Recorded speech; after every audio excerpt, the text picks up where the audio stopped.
Hey, we have officially entered into Unit 1, Activity 2, and this video is to outline the assignments that you're going to be working on. So I just wanted to go through a few parts, make sure you see and understand all the different components of what we have to do this week. So I did want you to pay attention to when we log in here on the course home that we have the announcements, and it's going to look a little bit different as to what it does in this video as I add this in and give you all the information for Unit 1, Activity 2. So when you come onto the VLE, you're going to see the information that you're going to need to work on right here. And I post usually a little intro. I'll have a video as well as the schedule. This schedule corresponds with the schedule that we see over here, with the exception of a couple of things. There was a few glitches with the discussions in this first week, but I hopefully got them all sorted out. So you had assignments due in this week, which according to this was on the 14th and 15th, and I know it's not showing up there, and that's why it's important to double check these. So what we do have coming up in the upcoming week on the 19th is Family Day, and so we won't have anything on that particular day. What I did want you to pay attention to is that we have two assignments in Unit 1, Activity 2, and it's going to really need you to look through the content, read and engage in all of those activities. So we know that we're going to be going to Unit 1, Activity 2. So after checking out that we do have due dates, we're going to come over to Content, and we're going to go to Unit 1, Activity 2. And we're going to click on Content.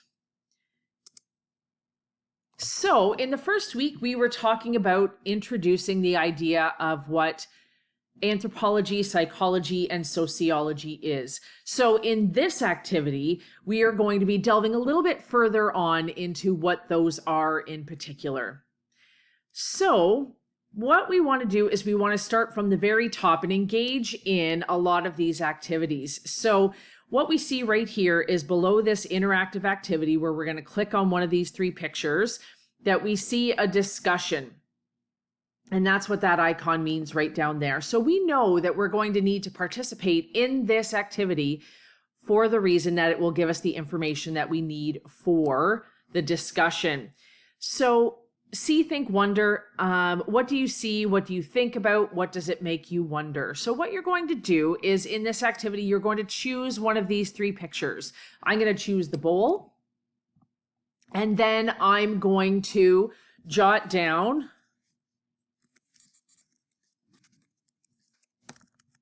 should type it properly.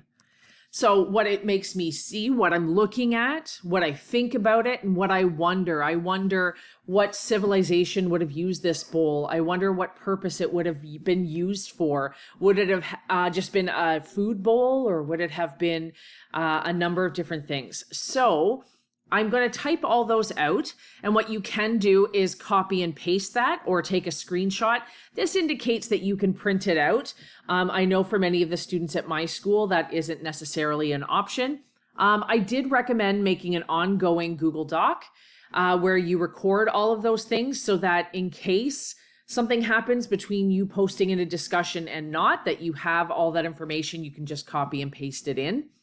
So it's always good to have, when you're running these activities, that you can have a place where you can copy and paste your information and keep it all with you.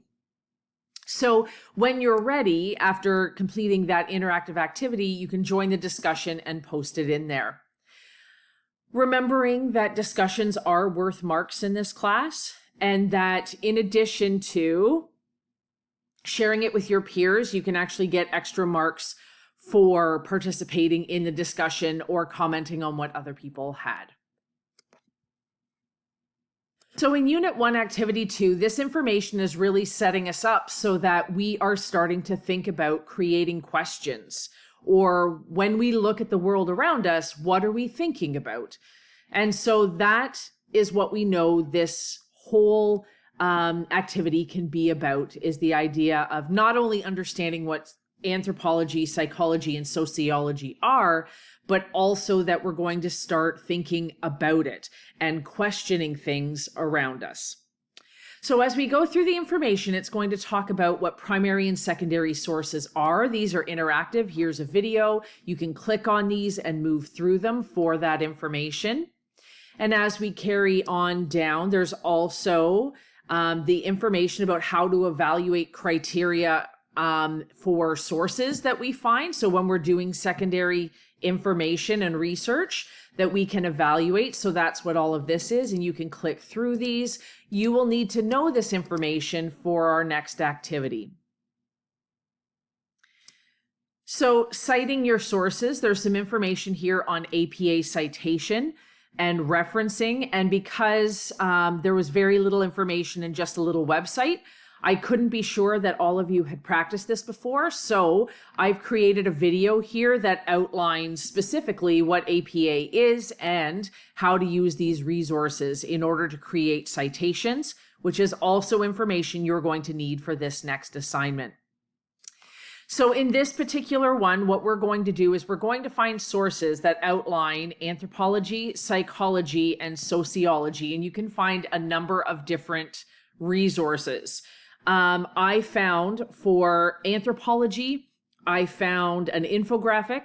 For psychology, I found a website, and for sociology, I found a YouTube video. And so what it's asking you to do is to not only find those sources, but also to organize the information about those sources using the information from above. So something that I've also created is a template for you to organize that information. So after you found your sources, then you're going to organize the following information. And so I created this for you. You can look at it and create your own. You can submit your information whatever way you want, but you need to make sure that you have all the information. So when I click on that, it actually opens up into a second window, and it has each of the anthropology, psychology, and sociology disciplines. And then it has just a template of like all the information you need to find for each.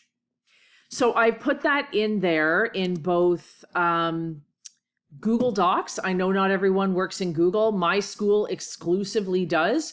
And me in the Hastings and Prince Edward District School Board, we often use Google. So I've also included it in a Word document. I'm hoping that it opens correctly. It looks exactly like that. And so what you're going to do is you're going to use, you're going to find a source, and you're going to use the CRAP protocol, which is the information above, to evaluate your source. You're going to summarize it and have APA. So you can use that template so that you know exactly what it is that you need. And I'm just going to show you 1 second. My apologies. I had a document that was being blocked there. So this is the same template that you saw. But what I did is I took the article, the website for psychology that I found, which was this one. So I looked up psychology websites because I kind of picked what I wanted to look at. And then I went through the template. My apologies. I got a lot of tabs open at the top. And I went through each one and I identified what the website was called. And I should put website in there. And then I went through the CRAP analysis and went through and identified each of those components. Remember that in case you're like, what is that? What are you talking about? It was right up here in the content, this method of looking through. So what I did is I answered those questions.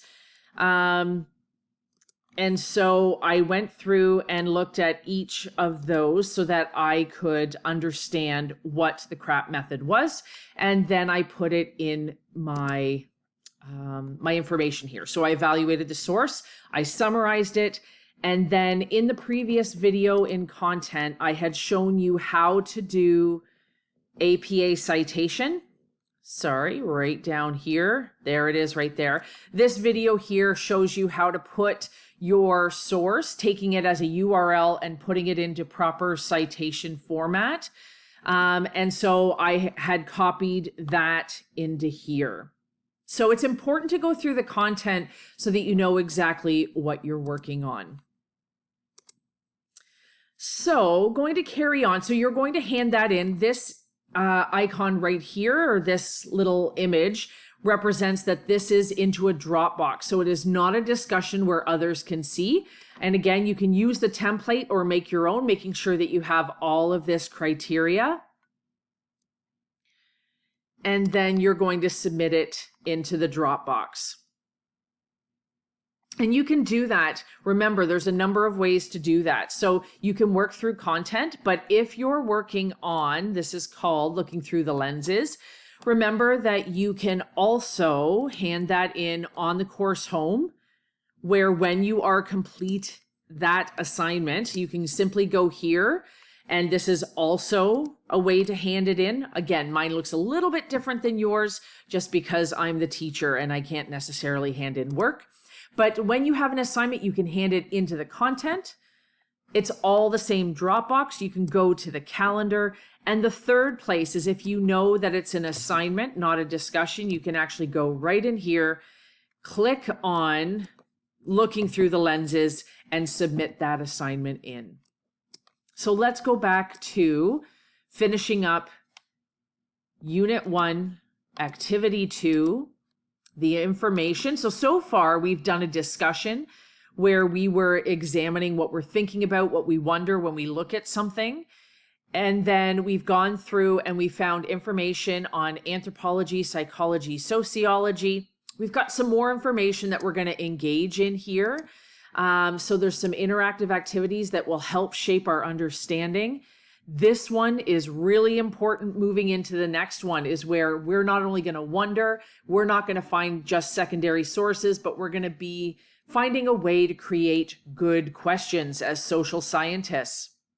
And so this information is all about ways that you can develop questions. And so there hadn't been a video to really explain this. It was just in text. So I've inserted this video so that you can watch and see how they use it. And so I guess you can see where this is going. Here's an interactive that you can work through so that you can see how I'm going to use how might technology change. And then I'm going to start to create questions. Who does it affect? And should. So I'm going to use this matrix after watching the video and reading through to understand. I'm going to use this to help support creating questions. So here's some more information on ways to create questions. And then what we're going to do is use that in order to generate questions. So that's our end goal with the video analysis assignment, is we've got 2 videos down here, and you choose one of those 2, and then you're going to question, wonder, or write down observations that you're thinking about as you're watching it. And then you're going to start to create questions. Again, just for your own purposes. You can use your own and create your own, but I've created a template that you can use to fill this in. So while you're watching the video, you jot down what the assignment is, that you can write down and record all of these components, and ultimately what you want to hand in, bare minimum, are the 6 questions that you're going to create after watching this video, using the methods in which we generate and create questions. So using either the questioning circle or the question matrix. So you can use those tools in order to create the questions and submit that into the Dropbox. I hope that helps you guide through all the resources that are available to you. There will be examples that are provided in the newsfeed, so that would be really good to check out, and just know that you can email me or ask me questions anytime.